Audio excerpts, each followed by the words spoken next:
Okay, this is Eric in my backyard. Just updating. Not a whole lot of change in the fish pond. We can see that there's a little bit of a darker color on the rock portion, the boulder portion. And now we're going to come back over again. That's a little bit more brown now. So we're going to come back over now with a lighter tan to kind of change that color up some more, and bring it closer to the area of the patio, which looks really light compared to this. But I think we'll be okay. From there, we now have this grow bed completely laid in place and ready to go.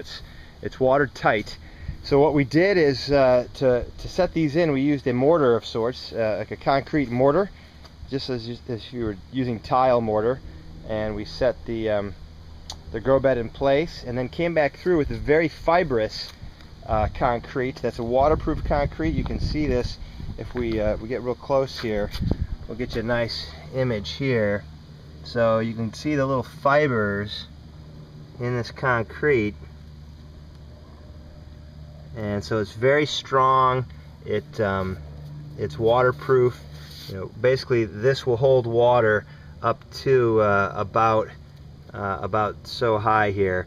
We've got a few little cracks in the corners here, so we'll probably skim back through again just to make sure that those cracks are good. But this could have been done with a liner. We could have used a plastic liner inside of this bed, and then the cap, which you just saw back here, this concrete cap, could have held that liner in place and it would have been fine. The goal here was to use something that does not leach anything out of it. There's no leaching. There's nothing in this concrete that's going to leach into the water. So trying to make this as organic as possible.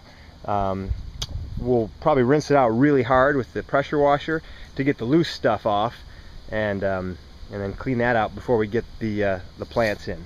And then that, we have the drain here, and I'll show you the drain. So there's the drain. That drain is a 2-inch drain that comes down to a 3/4 inch, and that 3/4 inch pipe currently is ending just right there. You can see that in the dirt. We're going to dig that out some, and then that'll continue with a couple bends and angles, and that'll head right on into the bed right here. I'm going to drill a hole and put that right through the front of the bed, and this is bed number 2. As you can see today, I set it in place with the mortar, so you can see the mortar looks a little bit dark inside there. It's still wet, holding all the joints in place. That will dry very, very solid. And then this bed is done, except for the sealing on the inside as well. We'll seal that with that same concrete that has all those fibers in it, so that this will be nice and watertight as well. Back here behind it, we have this pipe and we have that cord. We'll dig those out and move them a little bit closer. I will have a second pump sitting right inside of this bed here at the end, and that pump will be pumping the water out over the edge, down this pipe, back up to the waterfall. My test run, as I let the water run out of bed number 1, the water's running a little faster than I want to with that 2-inch drain heading down to the 3/4. So I'm going to do some things to limit the flow to that drain. We might just fill it up with some junk, some rocks and some things of that nature, just to help slow it down.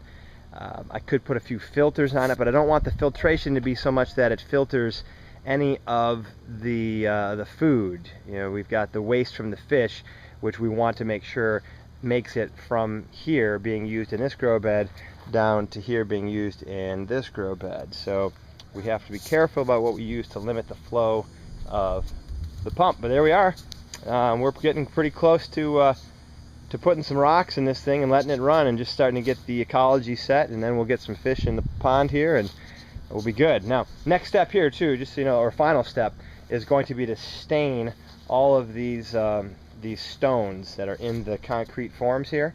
We're going to stain those to give us a nice look, and those will all be more of a tan look to match the wall behind it. Thanks.